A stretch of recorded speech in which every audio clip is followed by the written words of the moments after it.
we hope that it'll be a little bit better in traffic where you won't be affected as much by trailing the car in front of you and the wake that the car in front of you puts off. All right, let's go to Bob and then Lee. Bob Piper, Fox Sports.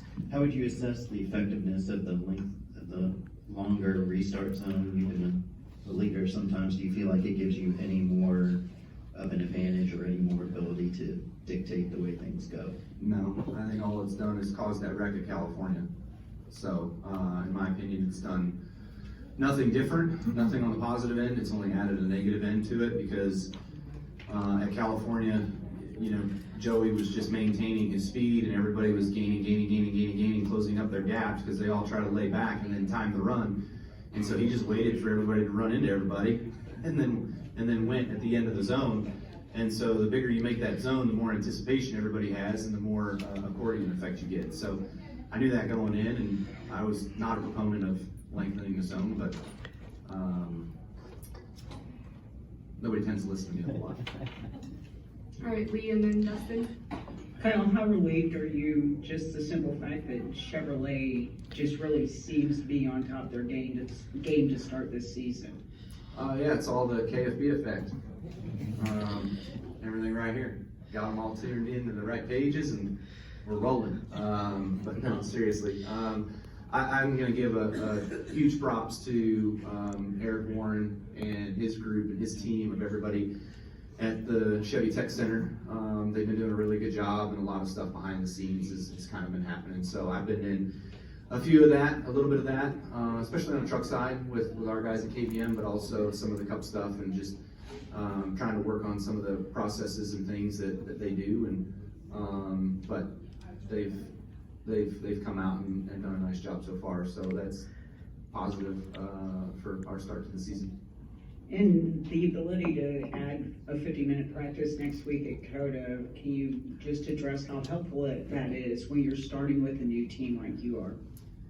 Yeah, well, we tested there in January, so I was one of the ones that was like, we don't need the practice, we're good. You know, I don't want to give anybody else any more added track time. We had plenty when we were there. We ran close to 200 laps, and I was smoked after that one. So I didn't need any more track time, but we got that, I guess. And so yeah, we'll just work on what we need to work on with the reduced downforce and the changes that they made to the car. We felt like we had a really good practice test where we had really good notes on what we had there. We tested with last year's stuff, not this current one. And so it's going to be a lot different, I'm sure. And I don't know that, just with the amount of stuff that you can do in sim, I feel like it'll be fine for us if we didn't have practice. But we'll take the 50 and go. Dustin Long, NBC Sports. Kyle, you talk about people not listening to you, but obviously RCR listens to you. Those meetings, you had a month of meetings. Not those people. I know. It's on your shirt. Keep going.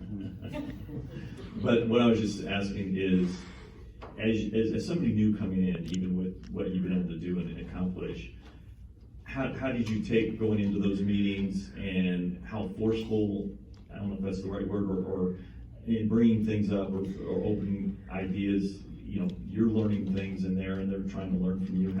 The dynamic of that meeting, how that's maybe different from previous experience because you had everything kind of established previously.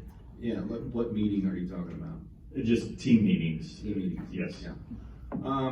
Yeah, no, certainly there was a big discussion on that, just how they've done things, how I've done things. We had a whole roundtable discussion of the key people that we needed. This was early January, and so we kind of hammered through a bunch of stuff and brought up a lot of different topics, and I still don't have all of what I want accomplished yet. Most of that is data driven and stuff you get after practice or after qualifying and things. So still pushing on much of that. We don't have all of that how I want it yet, but everything else, yeah, I mean, the team meetings have gone well. I feel like they've been a little bit productive. Hopefully those that are with us in those meetings feel the same way.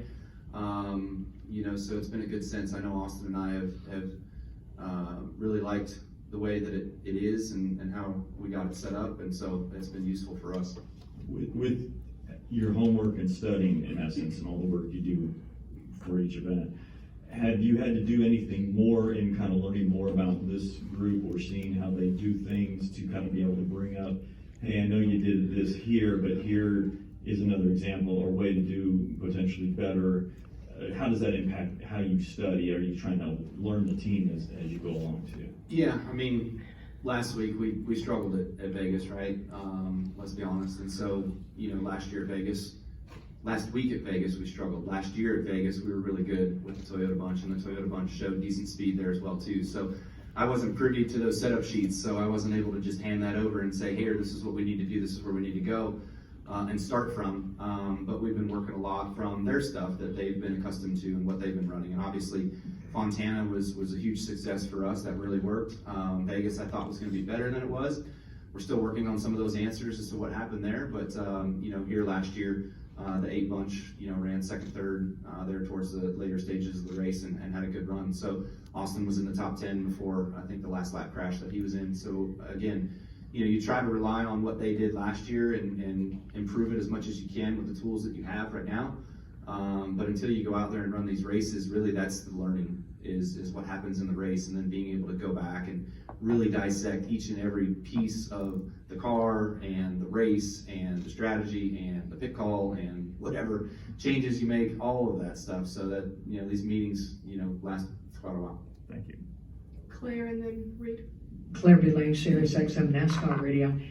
This package is supposed to put it more in the driver's hands, make it more difficult to drive the cars, which a lot of the drivers like. You have so much experience, right? So do you feel like that benefits you, or that you like that? Yeah, I mean, you would say that yes, that you want it to be more in the driver's hands. Although last year I think I'd set a new record for amount of times you could spin out during the season. So I was about backwards in every race, so that was not fun. But I think that kind of just goes to show that some guys they'll run on the way up the mountain and then they won't get over peak and go down peak, where I feel like when I race and I get up to peak and I try to teeter on the front side and the back side of that before completely losing it, so I'm always just maybe a little bit closer to that edge, and so that's some of my issue of spinning or having issues sometimes, but trying to get the most out of everything that you got. So having a little bit something that you've got to finesse and feel, it just takes a little bit of learning that, and so hopefully we got more grip than all the rest. Reed. Reed Spencer with NASCAR Wire. What's your reaction to having 2 prominent F1 drivers like Kimi Räikkönen and Jenson Button coming to NASCAR? Yeah, I mean, I hope Kimi gets a better opportunity than he had his last time out of going out there and running a full race. But I think it's fun. I think it's great that they have that opportunity. Trackhouse won that race last year, so they'll be a force to be reckoned with. And then the SHR guys I think are doing that 15 ride for Jenson. But it's cool to see the diversity of not only just different backgrounds of drivers and where they come from. So I'm not excited, but just it's going to be cool to have them out there and be a part of our show. And they're not used to the full contact sport of what NASCAR is, and so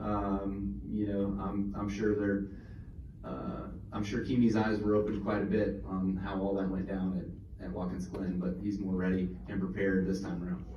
And what about getting William Byron back in a KBM truck?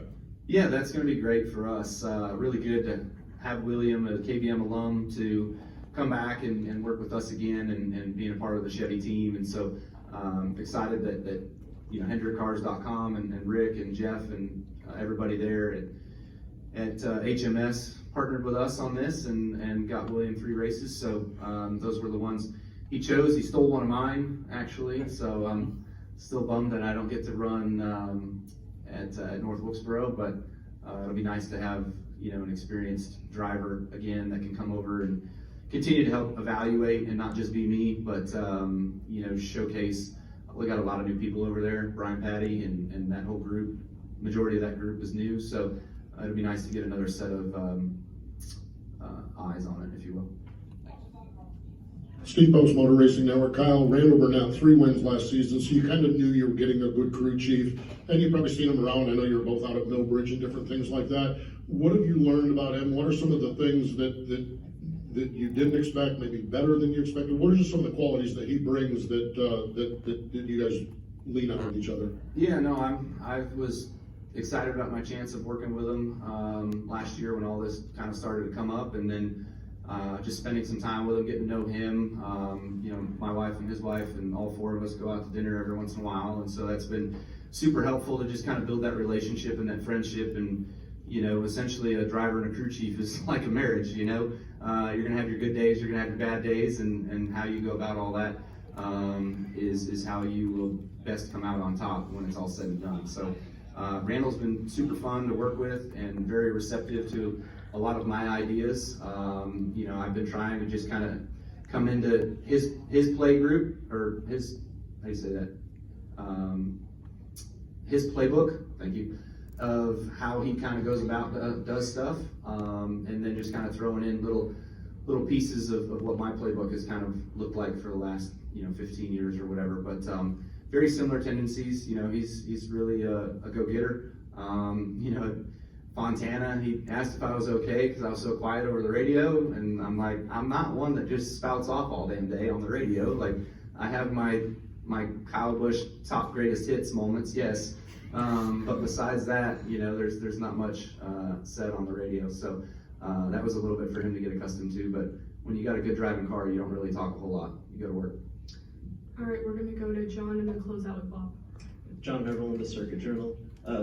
Kind of off the question about Raikkonen and Button racing. I remember last year Hamlin, I think the word he kind of used was like a novelty, having Raikkonen at the race. And I want to ask about, like, can those guys compete as well as Jordan Taylor and even Davenport at the Bristol Dirt Race? Are they going to be competitive, or is it like kind of, not to put words in your mouth, but like a novelty type thing? Yeah, I mean, I would say that there's opportunity for them to be competitive, yeah. I think it kind of all depends on how much work and behind the scenes stuff that they do. You know, Raikkonen last year I thought was respectable. He really didn't get to show a full race, so we didn't get a good sense of that. But being with Trackhouse, I would like to think that he's got probably the best opportunity, let's say. Let's go with that. You know, but these cars are so different than anything that these guys are used to driving. They're different than what anything I've ever been used to driving. So we're all still trying to feel that out and figure that out. I mean, last year we had 19 different winners. This year we're already at 3. You know, so it can go the same way again this year. It's whenever you get the luck of the draw on a pit stop or get out front or whatever it might be. But, you know, me jumping in a dirt late model and going to compete against Jonathan Davenport, I failed successfully at that Bristol last year when I ran the dirt late model, or 2 years ago. This is Timmy Hill, driver of the 56 Toyota. Make sure to hit that subscribe button. Also check out one of those videos beside me and visit frontstretch.com for more racing content.